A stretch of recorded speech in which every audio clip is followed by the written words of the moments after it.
Shalom, shalom, shalom.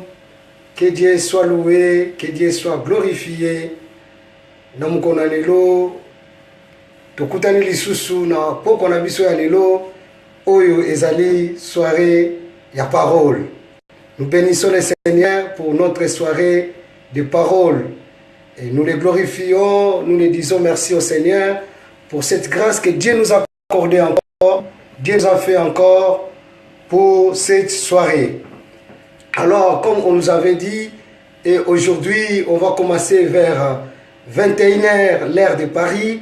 Donc, on n'a que 30 minutes, une demi-heure pour partager la parole, pour partager une pensée de l'Éternel. Que le nom de Dieu soit loué, soit glorifié. Le vendredi, on était là. On avait les thèmes comme Bartimée, hors du chemin et aveugle. Dieu a voulu qu'aujourd'hui encore, nous soyons là pour continuer, pour partager notre thème qu'on avait commencé selon Marc chapitre 10, du verset 46 jusqu'au 47e verset.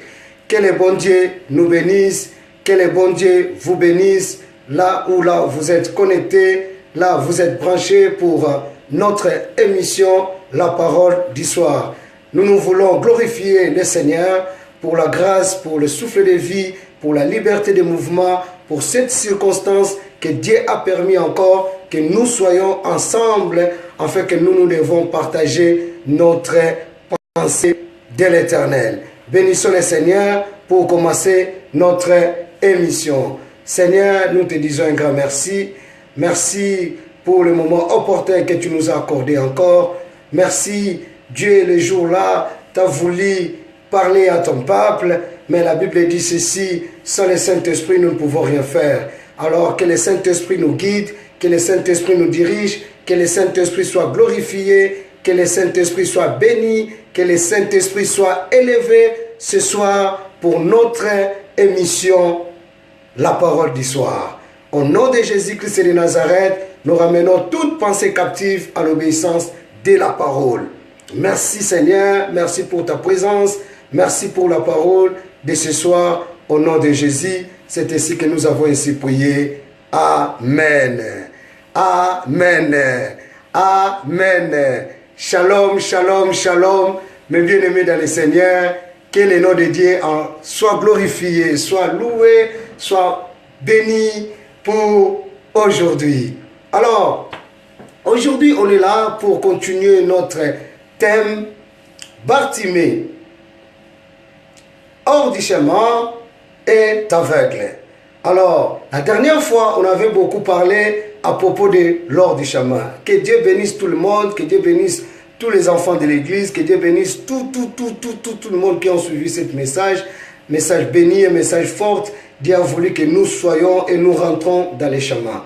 Donc, le jour-là que Dieu a voulu que nous partageons que Bartimée, il était au bord du chemin. Alors, aujourd'hui, nous sommes là toujours pour continuer notre thème, notre sous-thème au bord du chemin. Dis avec moi, au bord du chemin, au bord du chemin.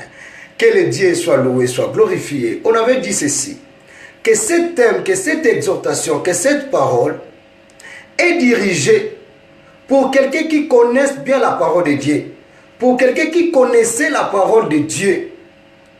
Parce que Bartimée, il était le fils de Timée. Lui, il avait crié, fils de David, aie pitié de moi. Là, nous voyons que Bartimée, il connaissait la personnalité. Donc, c'est-à-dire, c'est quelqu'un qui a connu l'histoire de la personne de Jésus. Yangwana toloba kiboye, que mateya oyo eza mingi, na biso batu oyo toyoka kanzambe, toyebi maloba na nzambe. Ndiye mwana nzamba sepeli, Yesu asepeli aya na nzela, na biso ndenga yaki na nzela ya Bartimée, afin que azongisa biso lisusu, pe biso to reconnaître maloba na nzambe, pe egesalema kati na biso. Ndenge tolobaki mutu oyo kombole ezalaki Bartimée, le fils de Timée, c'est son père qui lui avait enseigné. Ndenge tote koloba na vie, c'est très important, il faut avoir un guide. La raison pour laquelle, voire même Yemoko Yesu, tant azalaki na ba yekoli na ye, ayebisaki ba disciple na ye boye. Babi mais enseignez biso. Ndenge nini biso toko prier comme Jean-Baptiste a enseigné ses disciples. Donc Jean-Baptiste, il était leader en ce groupe et Jésus-Christ aussi, il était leader en ce groupe. Mais ses disciples dira, enseigne-nous à prier. Et Jésus a montré à ses disciples, nous devons prier ceci, notre Père qui est aux cieux. Donc cela veut dire que Yesu, il faut te reconnaître que tu as tata moko oyo avandi bisika bileki likolo. Alors, lelo comme tolobaki vendredi, ezana ebele ya batu, bayokaka nzambe, ezana ebele ya batu, bayokaki pe ba père na bango, bayokaka pe ba guide na bango, mais aujourd'hui, baza ko se retrouver étant que ba aveugle, pe étant que baza na hors du chemin, au bord du chemin partout. Alors, aujourd'hui, nous voulons parler aussi, de continuer au bord du chemin. Cela veut dire, au bord du chemin, c'est quelqu'un, mutu oyo azana kati lisusu ya nzela te. Mutu oyo akomi libanda. Ndenge tolobi, parole oyo, eye pona batu nyoso. Oyo bazobengama, que ce soit les ministres de Dieu, ou les apôtres, des prophètes, des évangélistes, des docteurs, des pasteurs, nous tous, tous les disciples de Jésus Christ. Comment quelqu'un, oyo aza au bord du chemin, a posé la paix makambu, oyo peka kesa libanda ya, nanzela te. Yangona to monaka, ata mutu soka gafe, soki mutu asali erreur, okomona na lingala batu balobaka, pourquoi mutu ozo sala makambu oyo eza na nzela te? Donc cela veut dire nzela eza révélation, il y a une personnage, il y a personnalité, il y a Jésus-Christ de Nazareth. Parce que mutu ozo sala makambu na nzela, cela veut dire elinkolobake, mutu anaza dans la vérité. Mais aujourd'hui, Batebele va se retrouver au bord du chemin. Yangwana loba lisusu nanga au bord du chemin. Loba nanga lisusu au bord du chemin. Parce que oyo lelo batu bakomi komona na kati ya église, na kati ya assemblée, na kati ya société, eza lisusu normalité. C'est ça, eza au bord du chemin. Parce que mutu oyo aza na nzela, akosala kaka makambu oyo eza na nzela, nzela yango nde eza nani? Nzela yango nde eza Yesu Christ. Yangona tolobi que Bartimée, il était au bord du chemin. Tala olingaka nzambe makasi. Ta mususu utaka Afrika bana ko sambela makasi. Ta mususu kola na poto olingaka nzambe bata moko makasi. Mais lelo tala place yozali, tangu mususu na lobite koza, mais tangu mususu oza au bord du chemin. Olingaka lisu prière te, lobananga au bord du chemin. Olingaka lisusu kobanga nzambe te, lobananga au bord du chemin. Ba prédicateur oyo bazoya na ba faux message. Ba prédicateur oyo bazoya kosala ba makambo ya ba n'importe quoi et ba n'importe comment. Yebisa bango na ngai au bord du chemin. Posa na nzambe zali, biso tozala libanda ya nzela te, mais biso tozala na kati ya nzela. Tozala na kati ya solo. Tala ndengo lingaka nzambe. Tala ndengo lingaka kotanga maloba na nzambe. Tala ndengo banaka kosepela na makambu na nzambe. Mais lelo oza wapi? Est-ce que oza kaka na kati ya nzela ou bien oza au bord du chemin? Motei, mateya nini yozo teya? Motei, doctrine nini yozo teya biso? Et lelo batu baza au bord du chemin, yipola lobi boye. Bato nyos tu bazo teya bino. Makambu oyo te baza anathème. Total lelo, olie batu ba élever le nom de Jésus. Olie batu ba élever le nom de Jésus na kati ba prédication na bango. Mais lelo batu ba comment ko élever moi quand j'étais moi, je fais moi, j'ai ceci, j'ai cela. Montre-nous l'agneau, la kisabiso l'agneau. Donc tant que zo kamate ya mutu abongo, lo bana au bord du chemin. Parce que biso toza na posa ya Yesu atombwama. Parce que la Bible le dit, si vous élevez le Fils de l'homme, vous saurez qui il est. C'est ça que nous voulons. Nous voulons écouter Jésus. Nous voulons élever Jésus, même dans nos prédications, même dans nos exhortations, même dans nos prières, dans l'adoration, dans nos églises aujourd'hui. Mais peut-être aujourd'hui, les pasteurs, les apôtres, les prophètes, les archibishops, les noms là des enfants, si c'est quoi là, les noms de bangonde batunde bakoma ba chef. Yesu azali soute. Et c'est-à-dire, il faut comprendre que c'est au bord du chemin la raison pour laquelle Paul a lobby à Timothée. Timothée battait la dépôt au Yozui. Parce que tu comme un atamoko, tant que comme difficile, bah tu vas coller les sous malo bananzambete. Tant sous thème au bord du chemin, au lieu mutumoko c'est là, mais mutumoko on les ngaka aya à contredire. Donc cela veut dire c'est que la personne là azana kati ya chemete, azana kati ya vérité. Azonga nenga nimaka Yesu avant. Azonga nenga lingaka Yesu avant. Na makambo yo tozo sala lelo, toza au bord du chemin. Le bananga lisusu au bord du chemin. Alors lelo nzamba sepeli yo olongwa na au bord du chemin. Yo ozongela nzambe na yo. Tala makambo nzamba salelaka yo. Tala ndengo lingaka ko prier, que ce soit la circonstance, que ce soit le pays, que ce soit esika biso tozali, yangona te sala biso libanda ya nzela, mes bien-aimés dans le Seigneur. Nzamba lingi biso tozala na kati ya nzela. Tolobaki boye vendredi. Tout le monde, toute la personne oza se retrouver au bord du chemin. Ceux qui batu bazo sala course, ou bien bazo sala marche, baza na kati ya nzela te, mutu wana ta batutie. Mutuana ta basali mabe ba okontete parce que bazo mona na kati ya nzela te. Alors, on avait parlé de Bartimée. Bartimée, fils de Timée, il était au bord du chemin et il était aveugle. Et ça passe, c'est trop difficile que Moutou azala aveugle. Parce que aveugle, bah me marqué comme moi.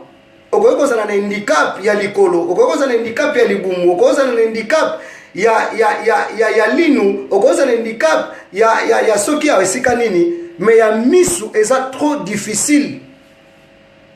Il faut que ba mema yo komema. Mais trobaki aveugle toko toucher yango après na enseignement na biso oyezoya. Simba sous stylo na yo, simba lisusu feuille na yo, simba lisusu kaye na yo. Parce que notre partage est en ma question. Tous on parle au bord du chemin. Pendant que tam sous ozo kanga, et nzambe pas ça ko inspirer yo ba makamu susu que au bord du chemin. Et Bible lobby kanisa et place yo kwei. Pezongela amour na yo yakala. Lelo ba pasteur ba lembisi biso. Ba apôtre ba lembisi biso. Ah ba église apôtre lembisi biso. Même ba église afrique lembisi biso. Toko kende wapi toko sala nini? Mais bien aimé dans le Seigneur. Zonga mukolo nzamba bengaka yo. Zonga mukolo nzamba ataklisaka yo. Et Bartimée aveugle. Ozomona ke tozana kati na nzambe. Tozana ba situation tant que tu question kazala ki aveugle na kati ya nzele ngozala différent. Mais il est aveugle et il est aussi au bord du chemin. C'est risque. Parce que ambiska de koyokoya, batu bakoko kimambango makasi.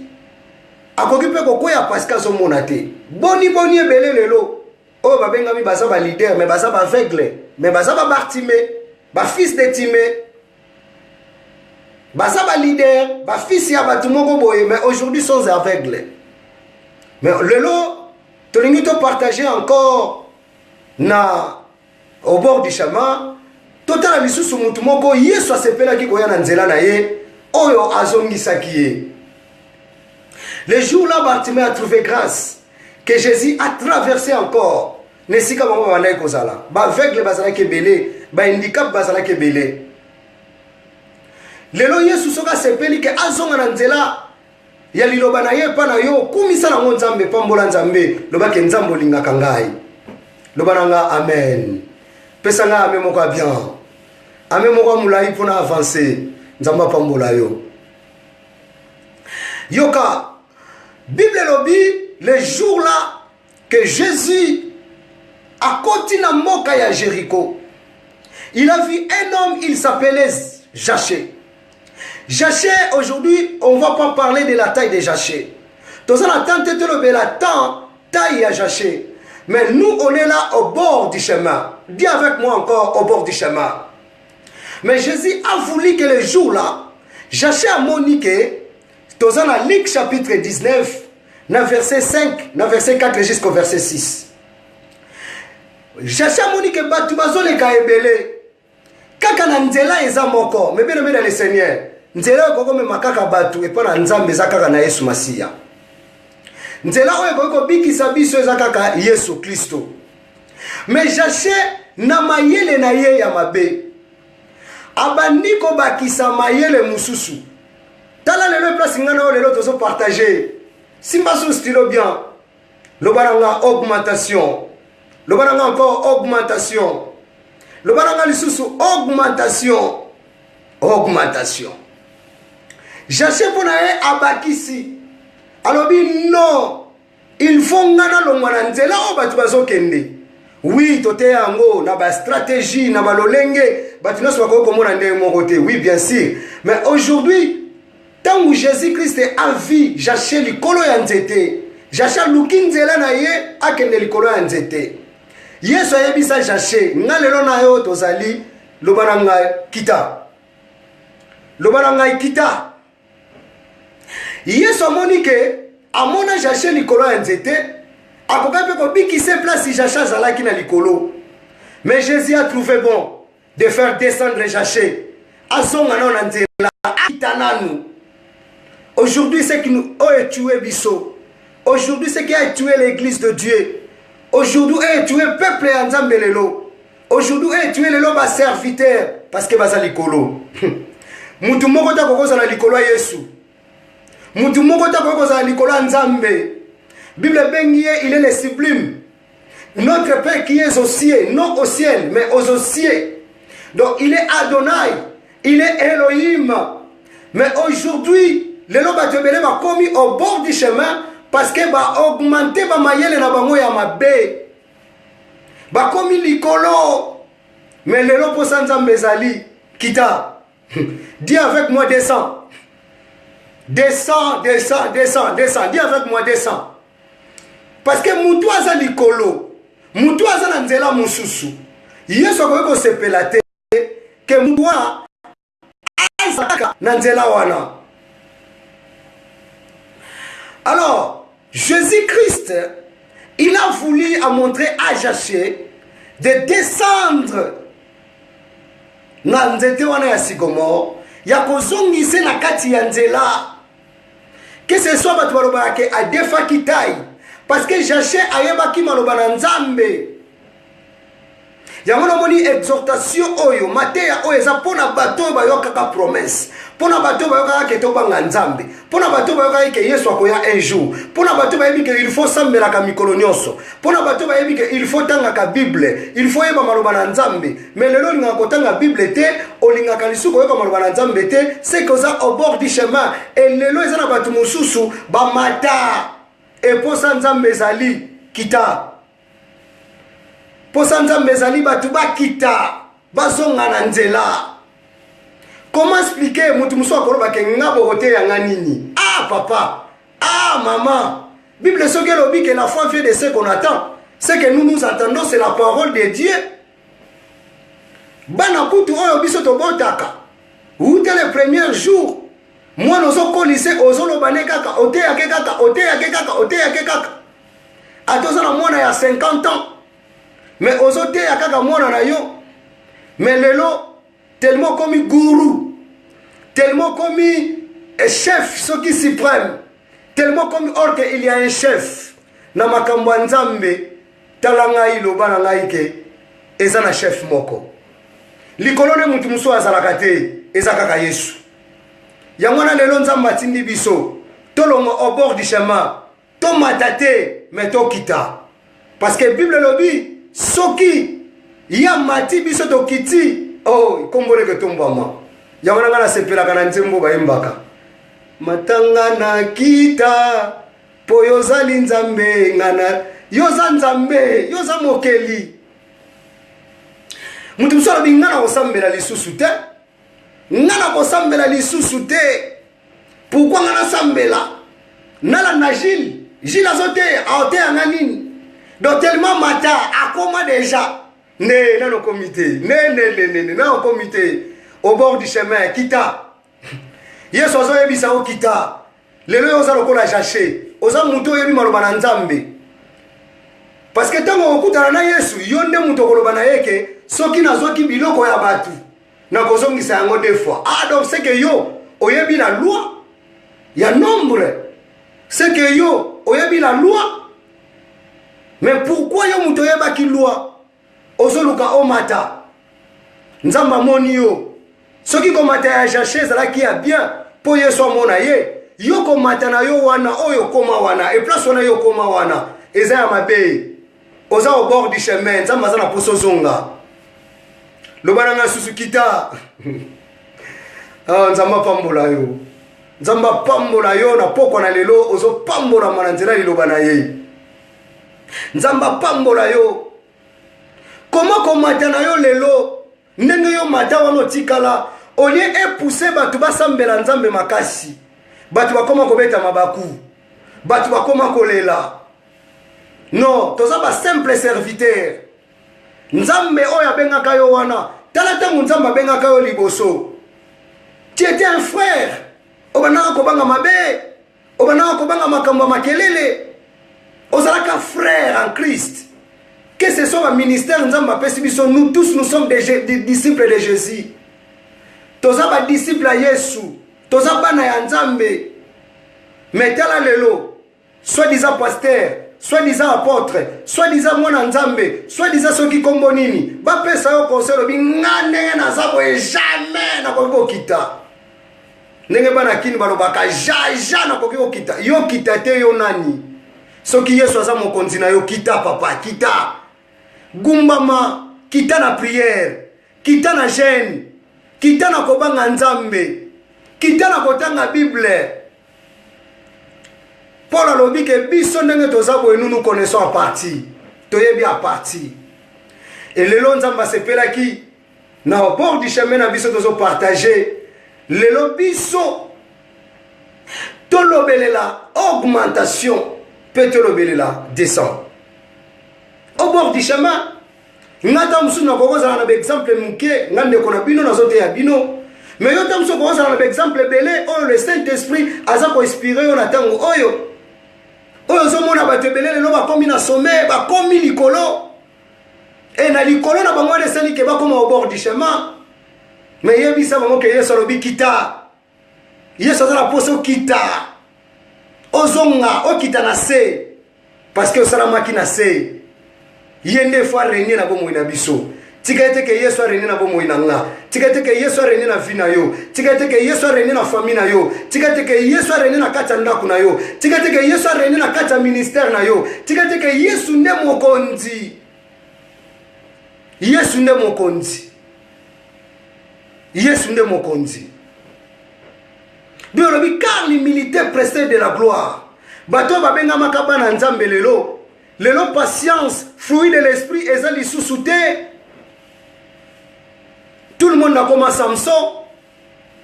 Tous les pasteurs sont comme colériques. Tous les pasteurs sont comme catcher, sont judoka. On a ceux qui n'ont pas papa. Yesu mutamata yo kita parce que yambaka Yesu lokola nkolo pe mobikisi. Lobana amen. Ma sœur, Yesu nde muto yambaki lokola nkolo pe mobikisi. Linganza menengo banaka ko linganza meno liboso. Ozalaka muta liboso obanaye kolekisa semaine moko te otanga bible na yo mais lelo bible no ezalaka wapi ekoma esika nini kita na parole na berere oyo tokoki kosala na baplaisanterie oyo tokoki kosala yesu lelo aye encore ayebisi biso tokita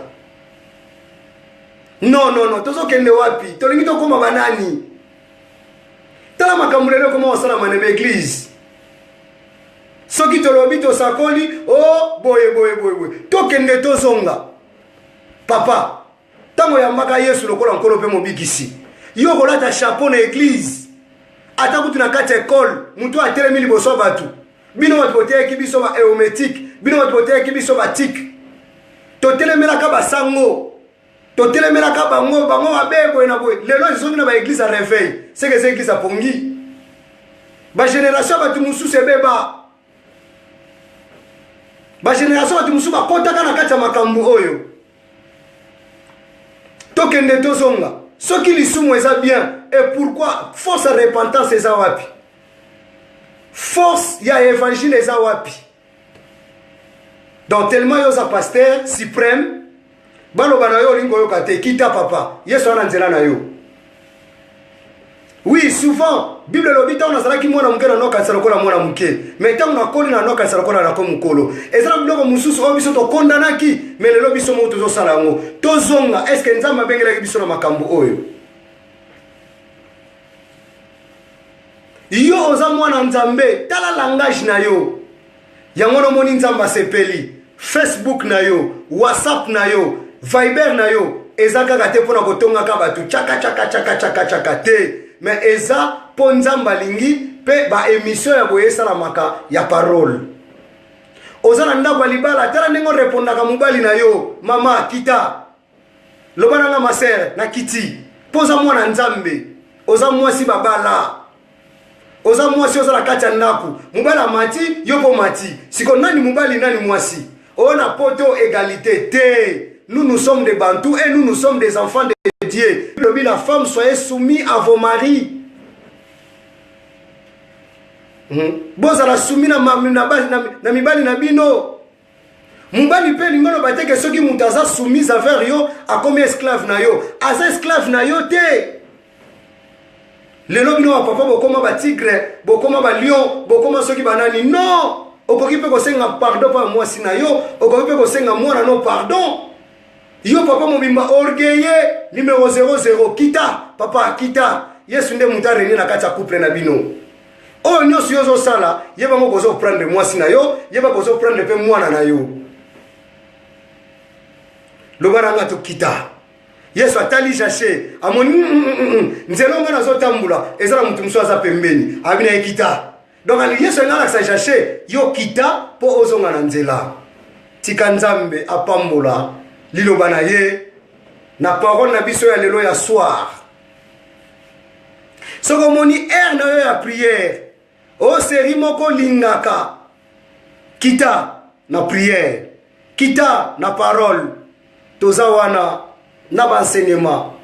Merci pour ndongo simbi stylo na yo osimbi kaye na yo pona enseignement na biso au bord du chemin. Soki to komi na 4e section tokotuna ba question pe yo poko pesa biso oyo nini le Saint-Esprit apesi biso parce que nous sommes là nous tous pour partager. Alors lelo tozoke na suka nzamba tekinga na makanisi to parler un aveugle mais na kati ya chemin. Alors tozikutani awa mercredi na 21h juste l'heure de Paris ne toko parler mutu aza aveugle mais aza na kati ya nzela nana wa conduire ye. Lelo tokoma komona ba Jésus a 12 ans na kati ya ministère botika ngana na te na muke. Jésus a 12 lingolo banini o Yesu abane kotanga abane ya kotea na âge ya 12 ans te. Yesu atanga ka livre na âge ya 12 ans. Ezalaka kutima ba juif na 12 ans banoluka mutu moko be na tribu fa tanga ka livre. Kaka 4 chapitres. Papa, kaka soki ndenge nini outa wapi obima wapi père spirituel nonani soki na musala oyo ngaka okende osala basenga ko CV ministère lokumu nzambe apambolama yo pe na CV ministère na yo kaka na 100 personnes kaka na 4 pays otamboli okomi soki nani te kita. Tellement yozo sala mubali azo sala te mubala comme esclave kita. Tellement yozo sala moi sino sala kate moi sino te papa kita. Toza na kati ya chemin o eza Jésus Christ o eza vérité. Nzamba sunga ba couple nyos bozolanda nga nzamba sunga bana nyos tu bazana ba vacances nzamba sunga esiko za na vacances soki pe na hotel soki pe pa ya batu soki pe na ndaku na yo moko nzamba batela yo. Na 22h30, tu as la prière na biso ya ligne et c'est le numéro na biso ezali. Alors les dimanches et les mercredis na 21h, tu as continuer enseignement na biso. Bible lobby, ba fruit de l'esprit, o ezo venir katina biso, bienveillance, ezo sala le à part.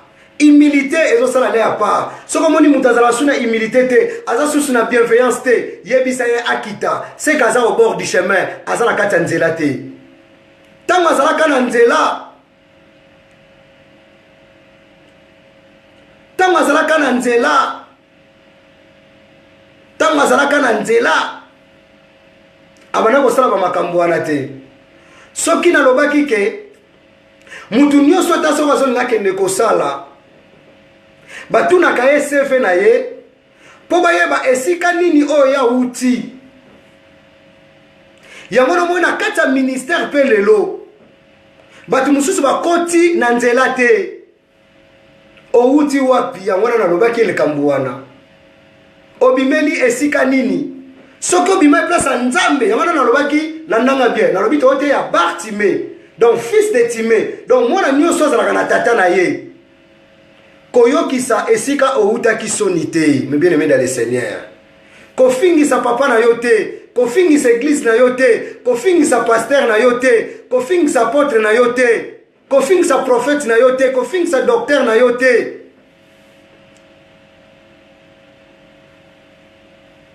Donc ndenge Nzambe alingi ke biso ndenge tozali awa na esika oyo tomikitisa tozonga na nzela. L'orgueil eza lelo côté. L'orgueil lelo ebomi bato ebele lelo baza na au bord du chemin.